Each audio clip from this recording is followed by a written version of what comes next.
अच्छा, Indian partnership act में unit two relations of partners कर रहे थे, ठीक है।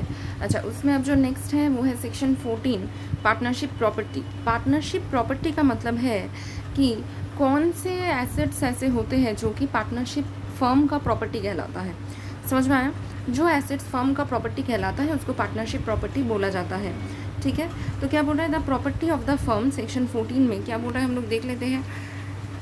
Subject to contract between the partners, the property of the firm includes all property rights and interest in property originally brought into the stock of the firm or acquired by purchase or otherwise by or for the firm or for the purposes and in the course of the business of the firm and includes also the goodwill of the business। इसका क्या मतलब है? देखो, सबसे पहली बात, simple language में अगर हम लोग बोले तो पार्टनरशिप प्रॉपर्टी क्या होता है, जो प्रॉपर्टी पार्टनर्स फर्म में कंट्रीब्यूट करते हैं वो तो पार्टनरशिप प्रॉपर्टी होता ही है, और उसी के साथ साथ जो प्रॉपर्टी फर्म के ही पैसे से ख़रीदा जाता है फर्म के ही काम के लिए, वो भी पार्टनरशिप प्रॉपर्टी होता है। इन शॉर्ट, जो प्रॉपर्टी फर्म के लिए लाया जाता है या फर्म के पैसों से फर्म के लिए लाया जाता है, that are part of partnership property. तो यहाँ पे क्या बोल रहा है, subject to contract between the partners, the property of the firm includes all property and rights and interest in property originally brought into the stock of the firm.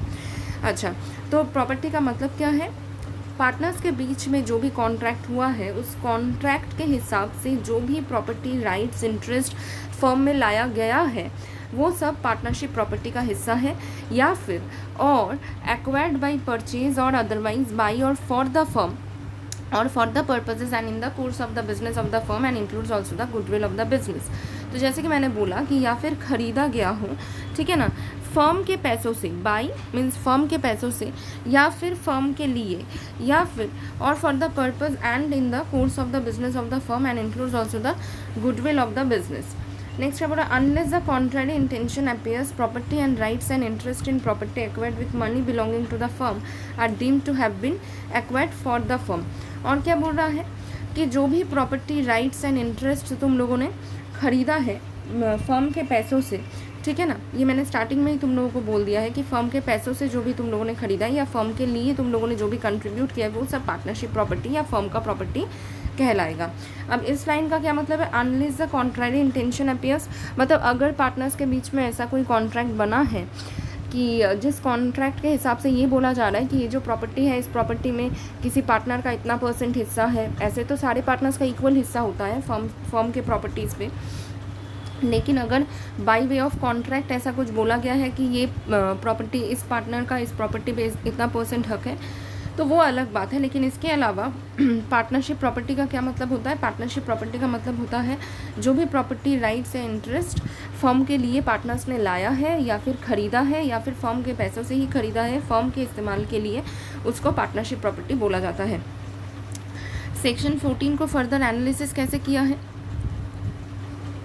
Analysis of section 14 में क्या बोल रहा है, the expression property of the firm also refer to as partnership property, partnership assets, joint stock, common stock और joint estate denotes all property rights and interest to which the firm that is all partners collectively may be entitled. जैसे कि मैंने बोला कि property हो rights हो या interest हो, उस पर सारे पार्टनर्स का इक्वल राइट होता है, तो वही बोल रहा है कि all partners collectively may be entitled. The property which is deemed as belonging to the firm in the absence of any agreement between the partners showing contrary intention is comprised of the following items. अब क्या बोल रहा है कि कुछ ऐसे properties होते हैं जो ऐसे तो फर्म के प्रॉपर्टी होते नहीं है लेकिन फिर भी माना जाता है कि वो फर्म का प्रॉपर्टी है, that property belongs to firm. तो ऐसे कौन से आइटम्स हैं जिनको ऐसा माना जाता है कि ये फर्म का प्रॉपर्टी है, तो वही बोला, the property which is deemed as belonging to the firm in the absence of any agreement between the partners showing contrary intention is comprised of the following items. सबसे पहला क्या है, all property rights and interest which partners may have brought into the common stock as their contribution to the common business. ये हम लोगों ने starting में भी पढ़ा था कि कौन से ऐसे प्रॉपर्टीज़ हैं जिनको हम लोग पार्टनरशिप प्रॉपर्टी ही मानते हैं। सारे प्रॉपर्टीज़ राइट्स या इंटरेस्ट जो कि पार्टनर्स ने लाया है, पार्टनर्स ने कंट्रीब्यूट किया है फर्म के कॉमन स्टॉक में, उसको पार्टनरशिप प्रॉपर्टी मानेंगे। और क्या है, all the property rights and interest acquired और परचेज्ड बाय और फॉर द फर्म और for the purposes and in the course of the business of the firm. और दूसरा क्या है, दूसरा कि फर्म के ही पैसे से जो खरीदा गया हो फर्म के इस्तेमाल के लिए, उसको भी फर्म का ही प्रॉपर्टी या पार्टनरशिप प्रॉपर्टी माना जाता है। और लास्ट क्या है, गुडविल। गुडविल हमेशा पार्टनरशिप प्रॉपर्टी होता है। अब नेक्स्ट क्या बोल रहा है, the determination of the question whether a particular property is or is not a property of the firm ultimately depends on the real intention or agreement of the partners। जैसे कि मैंने बोला वहाँ पे जो लाइन था unless contrary intention appears, तो इसका क्या मतलब था कि अगर पार्टनर्स के बीच में कोई ऐसा कॉन्ट्रैक्ट बना है, ठीक है, अगर पार्टनर्स के बीच में कोई ऐसा कॉन्ट्रैक्ट बना है जो कि ये बोलता है कि इस प्रॉपर्टी पे इस पार्टनर का 100% राइट है, इसका मतलब वो प्रॉपर्टी फर्म का प्रॉपर्टी नहीं होगा, ठीक है, वो प्रॉपर्टी उसी पार्टनर का प्रॉपर्टी होगा। तो जब तक कोई एग्रीमेंट नहीं होता है तब तक हम लोग क्या मानेंगे कि वो प्रॉपर्टी जो है फर्म का ही प्रॉपर्टी है। लेकिन अगर कुछ एग्रीमेंट होता है, कुछ इंटेंशन रहता है दूसरा, तो फिर उस हिसाब से हम लोग डिसाइड करेंगे कि कौन सा पार्टनरशिप प्रॉपर्टी है, कौन सा पार्टनरशिप प्रॉपर्टी नहीं है। वही बोला, the determination of the question whether a particular property is or is not property of the firm ultimately depends on the real intention और agreement of the partners. Thus, the mere fact that the property of a partner is being used for the purposes of the firm shall not by itself make him partnership property unless it is intended to be treated as such। अब यहाँ पे क्या बोल रहा है कि अगर suppose x, Y और जेड तीनों पार्टनर्स हैं, ठीक है ना, इसमें से एक्स ने क्या किया, एक्स ने अपना घर का फर्नीचर लाके पार्टनरशिप फर्म में रखा, क्योंकि पार्टनरशिप फर्म में कोई फर्नीचर नहीं था।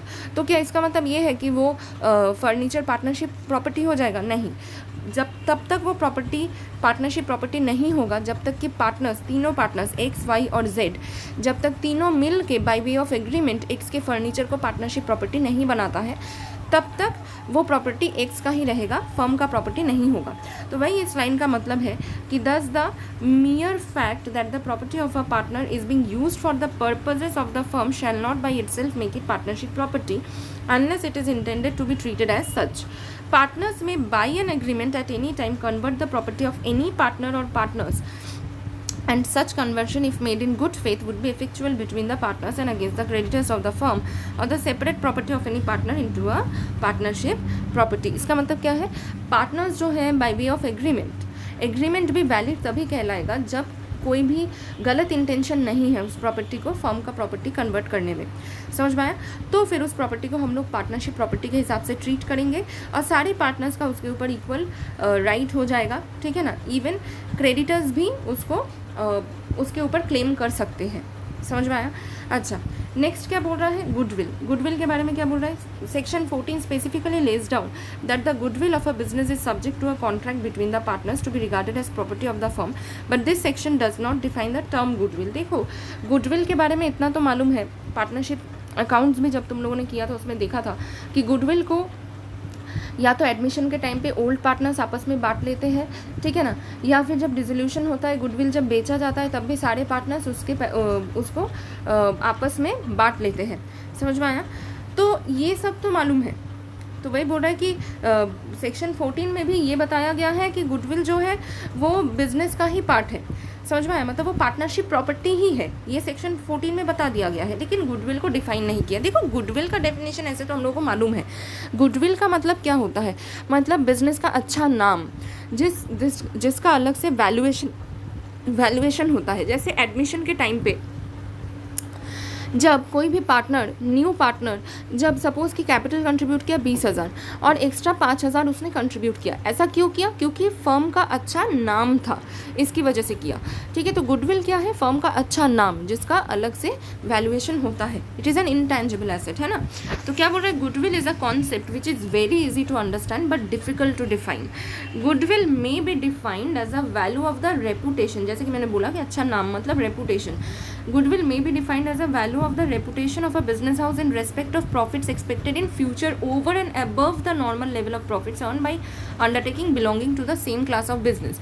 अब इसका क्या मतलब है, जैसे कि मैंने बोला अच्छा नाम, मैंने क्या बोला, उसका वैल्यूएशन किया जाता है। वैल्यूएशन कैसे किया जाता है, देखो, सपोज कि ABCD ये 4 पार्टनरशिप फर्म्स हैं जो कि सिमिलर टाइप ऑफ बिजनेस करते हैं, समझ पाए, जिसमें से मार्केट एनालिसिस करके पता चला कि ए का सबसे ज़्यादा फ्यूचर में प्रॉफिट होगा, अगले साल ए का सबसे ज़्यादा प्रॉफिट होगा। पिछले साल ए ने 10,000 प्रॉफिट कमाया था, इस साल ए का 15,000 प्रॉफिट होगा। ऐसे एजम्पशंस होते हैं, ठीक है, by way of through knowledge, through experience ऐसे एजम्पशंस किए जाते हैं, ठीक है। तो ऐसा प्रेडिक्ट किया गया कि ए को 15,000 का नेक्स्ट ईयर प्रॉफिट होगा, जबकि बी को 12,000 का प्रॉफिट होगा, सी को 13,000 का प्रॉफिट होगा और डी को 11,000 का प्रॉफिट होगा। तो ऑब्वियस है ए का वैल्यू ज़्यादा है, ए का रेपुटेशन ज़्यादा है, ठीक है। अच्छा, इसको हम लोगों ने डिटरमाइन कैसे किया? देखो ऐसे किया कि as a value of the reputation of a business house in respect of profits expected in future over and above the normal level of profits earn by undertaking belonging to the same class of business. इसका मतलब ए में अगर कोई नया partner आएगा, ठीक है ना, तो फिर वो ऑब्वियस है गुडविल का पैसा भी लाएगा, समझ में आया, क्योंकि ए का फ्यूचर प्रॉफिट एक्सपेक्टेड प्रॉफिट ज़्यादा है as compare to other firms B, C and D. समझ में आए? तो ए का एक रेपुटेशन है जिसका वैल्यूएशन हम लोगों ने इस टर्म पे किया कि आज के डेट में 10,000 प्रॉफिट है, फ्यूचर में 15,000 कमा सकता है सबसे ज़्यादा। समझ में आए? तो ए का रेपुटेशन ज़्यादा है, ए का गुडविल है। When a partnership firm is dissolved, every partner has a right in the absence of any agreement to the contrary to have the goodwill of business sold for the benefit of all the partners. अब क्या होता है, जब business बेचा जाता है, जब dissolution हो जाता है, जब बंद हो जाता है फर्म, तो सारे पार्टनर्स के पास राइट है कि वो लोग गुडविल आपस में बांट ले। क्लियर हुआ? Goodwill is a part of the property of the firm. It can be sold separately or along with the other properties of the firm. ये तुम लोगों ने डिसोल्यूशन में भी देखा है कि गुडविल को हम लोग बेच सकते हैं और बेच के जो पैसा आता है वो पार्टनर्स आपस में बांट लेते हैं। तो क्या बोल रहा है कि उसको हम लोग सेपरेटली भी बेच सकते हैं या फिर बाकी सारे प्रॉपर्टीज़ के साथ बेच सकते हैं। Any partner may upon the sale of the goodwill of a firm make an agreement with the buyer that such partner will not carry on any business similar to that of the firm within a specified period or within specified local limits, and notwithstanding anything contained in section 27 of the Indian Contract Act 1872, such agreement shall be valid if the restrictions imposed are reasonable. इसका क्या मतलब है, ध्यान से सुनना। बोल रहे any partner may upon the sale of goodwill of the firm make an agreement with the buyer that such partner will not carry on any business। देखो ये क्या है ना, ये क्या होता है, कॉन्ट्रैक्ट एक्ट में भी तुम लोगों ने पढ़ा होगा।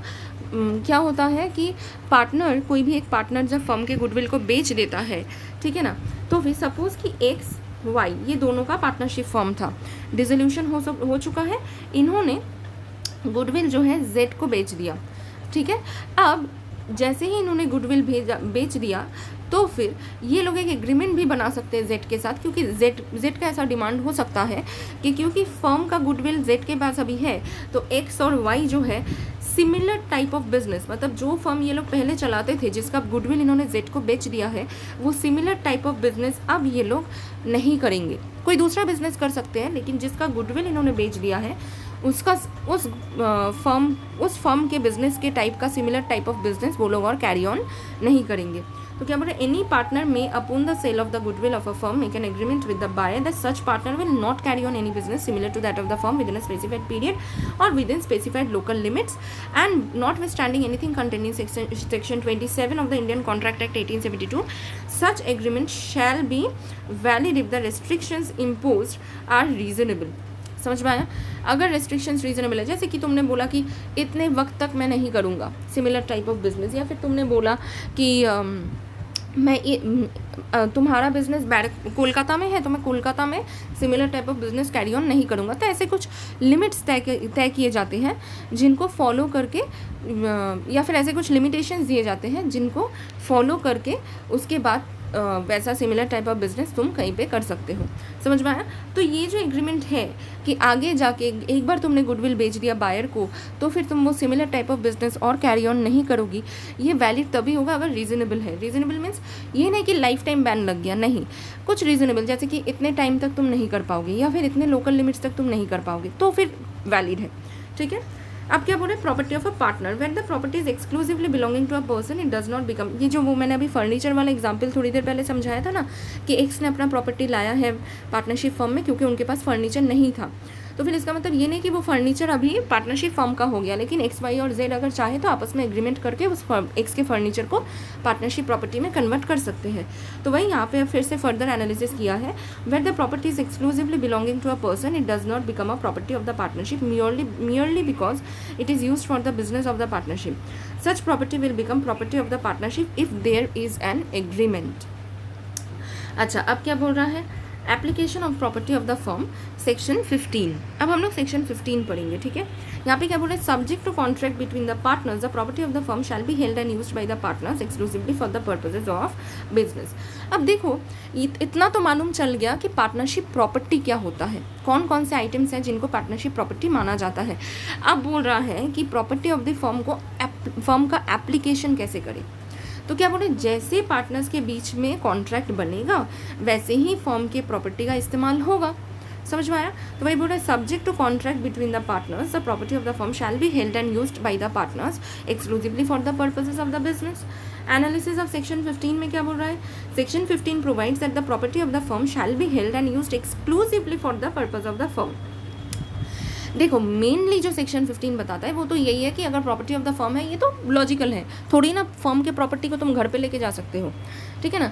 तो वो ना कि फर्म के प्रॉपर्टी को तो फर्म के लिए ही इस्तेमाल करना पड़ेगा। In partnership there is a community of interest which all the partners take in the property of the firm. अब देखो ये भी हम लोगों को मालूम है कि फर्म के प्रॉपर्टी के ऊपर पार्टनर्स का इंटरेस्ट होता है, तभी तो फर्म डिसॉल्व जब होता है, कोई भी एसेट जब बेचा जाता है, बेच के लाइबिलिटीज़ निपटा के जो प्रॉफिट वगैरह बचता है वो पार्टनर्स आपस में बांटते हैं।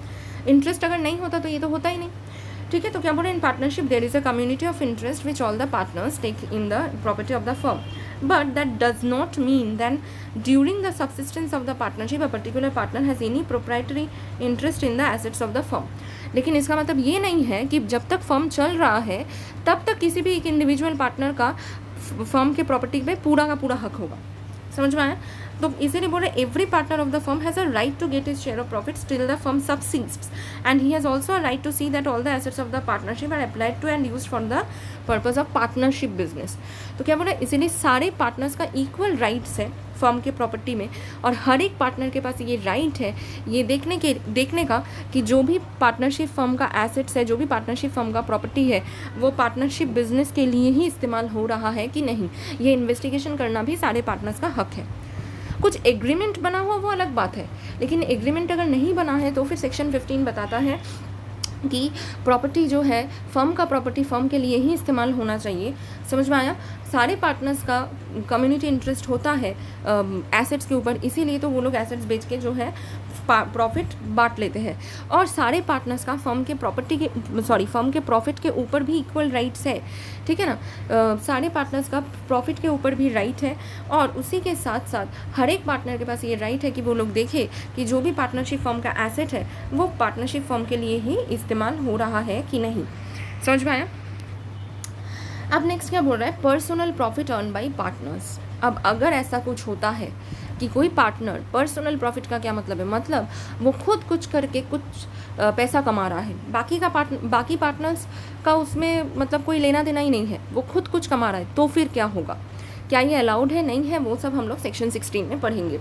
तो क्या बोल रहे हैं, according to section 16 subject to the contract between the partners if a partner derives any profit for himself from any transaction of the firm or from the use of the property or business connection of the firm or the firm name, he shall account for that profit and pay it to the firm।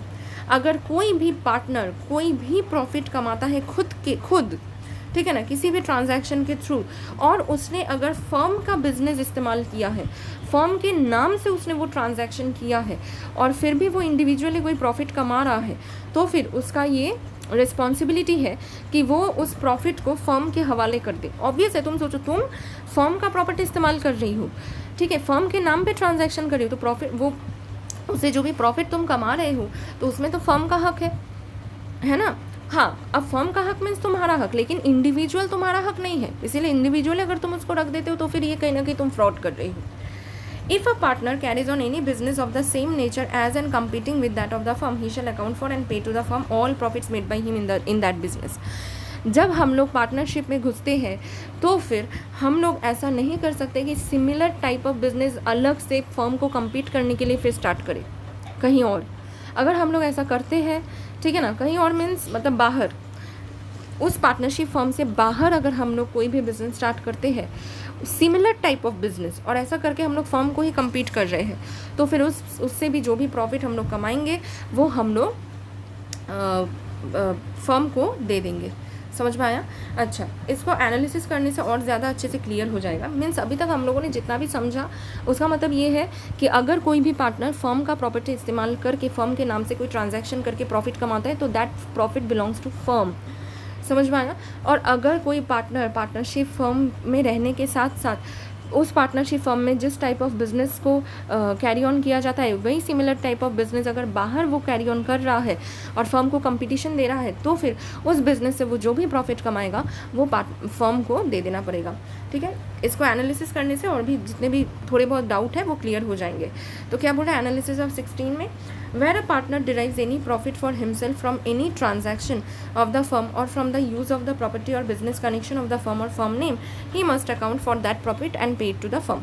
ये हम लोगों को clear भी हो चुका है कि अगर कोई भी पार्टनर फर्म के प्रॉपर्टी का इस्तेमाल करके फर्म के नाम से कोई ट्रांजैक्शन करके प्रॉफिट कमाता है तो फिर वो प्रॉफिट तो फर्म का है और उसको फर्म को दे देना पड़ेगा। अब यहाँ पे एक एग्जाम्पल दिया है, A, B, C and D established partnership business for refining sugar. A, who was himself a wholesale grocer, was entrusted with the work of selection and purchase of sugar. As a wholesale grocer, A was well aware of the variance in the sugar market and had the suitable sense of propriety as regards purchase of sugar. अब A कौन है? A wholesaler था, ठीक है ना, wholesale grocer था sugar का। तो इसीलिए बाकी के पार्टनर्स को लगा कि ये इसके पास तो नॉलेज होगा, इसीलिए उसको दे दिया कि तुम जाओ जाके शुगर सिलेक्ट करो और ख़रीद के लाओ। अब ए को सारे वेरिएंट्स ऑफ शुगर के बारे में मालूम था, समझ में आया, और उसके पास नॉलेज भी था। ऑब्वियसली वो अगर होलसेलर है, होलसेल ग्रॉसर है तो उसके पास नॉलेज होगा ही, समझ में आया। तो उसने क्या किया, he had already in stock sugar purchased at low price which is sold to the firm when it was in need of some without informing the partners that the sugar sold had belong to him. It was held that A was bound to account to the firm for the profits so made by him. Obviously A के पास, क्योंकि A wholesale grocer था तो उसके पास उसके godown में कुछ sugar थे जो कि उसने बहुत कम प्राइस में ख़रीदा था। अब उसने क्या किया, फर्म को सपोज उसने 100 रुपये में ख़रीदा था लेकिन फर्म को उसने 150 में बेच दिया, तो इसका मतलब उसने 50 का प्रॉफिट कमाया बिना पार्टनर्स को ये बताए कि वो जो है उसी के पास था, उसी के गोडाउन का सामान है। देखो अगर वो 100 रुपये में ही देता तो उसको फर्म से 100 रुपया मिलता, वो लॉजिकल है, उसको इस 100 रुपये में से फर्म को कुछ भी देना नहीं पड़ता। लेकिन अगर 100 रुपये में उसने ख़रीदा था और बिना पार्टनर्स को इन्फॉर्म किया उसने फर्म को वो 150 में बेचा, समझ में आया, तो फिर 50 का जो प्रॉफिट कमाया वो तो फर्म का प्रॉफिट हो गया। तो क्या बोल रहा है, this rule however is subject to a contract between partners where a partner carries on a competing business he must account for and pay to the firm all profits made by him in that business. अब ये एक और है provision जो कि ये बताता है कि अगर कोई भी partner similar type of business बाहर कैरी ऑन करता है और फर्म के लिए कंपटीशन है तो फिर उस बिजनेस से वो जो भी प्रॉफिट कमाएगा फर्म को दे देना पड़ेगा, समझ में आया। तो यहाँ पे एग्जाम्पल में क्या बोल रहे हैं, A, B, C and D started a business in partnership for importing salt from foreign ports and selling it at Chittagong. तो A, B, C और D का बिजनेस क्या था, सॉल्ट इम्पोर्ट करना, समझ में आया, और चित्तागोंग में उसको बेचना। A struck certain transactions in salt on his own account which were found to be of the same nature as the business carried on by the partnership। ठीक है, अब A ने क्या किया, A ने सॉल्ट का कुछ ट्रांजैक्शन अपने अकाउंट में कर लिया ठीक है ना, और जो ट्रांजैक्शन उसने किया है वो सिमिलर नेचर का है, जो कि पार्टनरशिप फर्म जो बिज़नेस कैरी ऑन करता है उसी बिज़नेस के सिमिलर नेचर का है।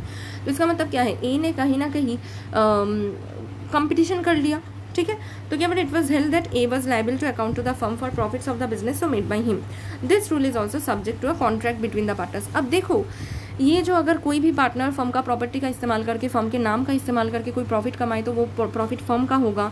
कोई भी पार्टनर अगर similar nature of business carry on करता है और करके अगर उसमें से कोई प्रॉफिट कमाता है तो वो फर्म का प्रॉफिट होगा। ये दोनों के दोनों जो प्रोविजंस हैं ये as per the agreement, as per the contract between the partners होगा। जैसे अगर पार्टनर्स के बीच में ऐसा कुछ कॉन्ट्रैक्ट है, ठीक है, कि कोई भी पार्टनर ऐसा कोई बिजनेस कर सकता है तो फिर कर सकता है, वो प्रॉफिट फर्म का नहीं होगा, समझ में आया। तो सब कुछ डिपेंड करता है पार्टनर्स के कॉन्ट्रैक्ट के ऊपर। जैसे उनका कॉन्ट्रैक्ट होगा वैसे ये प्रोविजंस एप्लीकेबल होंगे, समझ में आया। नेक्स्ट क्या है, देखो नेक्स्ट है सेक्शन 17। सेक्शन 17 में क्या बोल रहा है, rights and duties of partners after a change in the firm. Section 17 अच्छा, मतलब अगर फर्म में कोई भी चेंज आता है तो बाकी के पार्टनर्स का क्या राइट्स है, क्या ड्यूटीज़ है। तो क्या बोले, before going into rights and duties we should first know how a change may take place in the constitution of the firm. अब देखो, ये जो फर्म में चेंज होना, तो एक फर्म में चेंज आ कैसे सकता है, सबसे पहले तो हम लोगों को ये जानना है। तो क्या बोले, it may occur in one of the 4 ways, namely where a new partner or partner comes in. Obvious है, कोई नया पार्टनर अगर आएगा तो फर्म के कॉन्स्टिट्यूशन में चेंज आएगा, प्रॉफिट शेयरिंग रेशियो में चेंज आएगा, है ना। वेर सम पार्टनर और partners go out, that is by death और रिटायरमेंट, ये भी सही है। कोई पार्टनर अगर जाएगा तो भी प्रॉफिट शेयरिंग रेशियो में चेंज आएगा, एसेट्स में चेंजेस आएंगे। अच्छा, where the partnership concern carries on business other than business for which it was originally form. अब बिजनेस उन्होंने स्टार्ट किया था शुगर इम्पोर्ट एंड सेल करने का, लेकिन उन्होंने उसके बदले कर दिया सॉल्ट का। तो अगर उन्होंने कोई दूसरा बिजनेस का एग्रीमेंट किया था, लेकिन कोई दूसरा बिजनेस वो लोग चला रहे हो, तो भी कॉन्स्टिट्यूशन में चेंज आ जाएगा, फर्म के कॉन्स्टिट्यूशन में। Where the partnership business is carried on after the expiry of the term fixed for the purpose. अब सपोज पार्टनरशिप बिजनेस चलने वाला था 5 साल, तुम लोगों ने 6 साल कर दिया, तो तब भी कॉन्स्टिट्यूशन ऑफ फर्म में चेंजेस आएंगे। तो यानी 4 सर्कमस्टांसेस हैं जिनमें फर्म के कॉन्स्टिट्यूशन में चेंजेस आएंगे। वो क्या है, सबसे पहले कोई नया पार्टनर या पार्टनर्स आ गए, समझ में आया, किसी पुराने पार्टनर का डेथ हो गया या रिटायरमेंट हो गया। फिर क्या था कि वो लोग, उन लोगों ने एग्रीमेंट बनाया था दूसरे बिजनेस का, बना था पार्टनरशिप फर्म दूसरे बिजनेस के लिए, और वो लोग कर रहे हैं कोई दूसरा बिजनेस, तो भी चेंज आएगा। और लास्ट क्या है, एक्सपायरी फर्म का होने वाला था कुछ सालों के बाद, लेकिन उसके बाद भी अगर कैरी ऑन करते हैं तो भी फर्म के कॉन्स्टिट्यूशन में चेंज होगा। ठीक है, अब क्या बोल रहा है कि according to section 17 subject to contract between the partners after a change in the firm where a change occurs in the constitution of a firm the mutual rights and duties of the partners in the reconstituted firm remain the same as they were immediately before the change as far as may be made.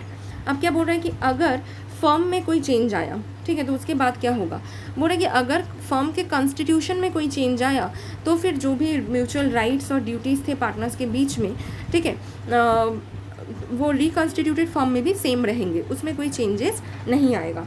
समझ में आया, मतलब change constitution में change आने के पहले जो rights and duties थे वही राइट्स एंड ड्यूटीज़ कॉन्स्टिट्यूशन में चेंज आने के बाद भी होगा। नेक्स्ट क्या बोल रहा है, after the expiry of the term of the firm. देखो, ये तो था चेंज इन द फर्म में कि अगर कॉन्स्टिट्यूशन ऑफ फर्म में कोई चेंज आए तो म्यूचुअल राइट्स और ड्यूटीज़ तो सेम ही रहेंगे, जैसा पहले था वैसे ही बाद में होगा।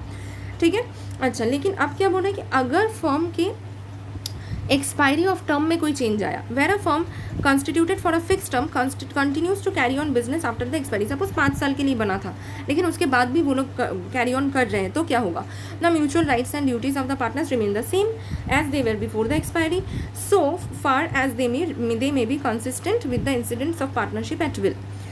ठीक है, तो यहाँ पे भी वही है कि म्यूचुअल राइट्स एंड ड्यूटीज़ जो है पहले भी जो था वही रहेगा।